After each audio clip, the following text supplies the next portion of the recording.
Hi everyone, Judy here, your Maestra. Welcome to my channel. Today I'm gonna teach you another short video lesson. What is it? What is it? There are two ways to say what is it in Bisaya. The very basic one is Unsa man. Okay, man here is added to sound more polite, and at the same time, man is also an emphasis.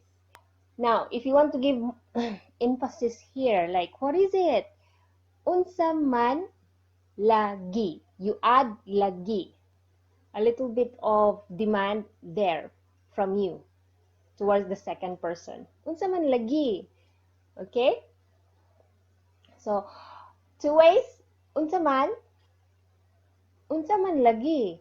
Okay? The lagi there is like a force that you are implying the second person to tell you what he or she wants. Okay, unsa man lagi or unsa man. Okay. So, what is it? Unsa man? Unsa man lagi. All right. Now you know how to use what is it in Bisaya. Do visit me at my site cebuano101.com for more learning materials, for more lessons. I'll see you there, guys. You can chat with me there if you want to. Bye for now. I'll see you again next Friday. Do give me a thumbs up. Okay, if you're very new, subscribe to my channel if you want more of this. Okay, bye. I'll see you again Friday.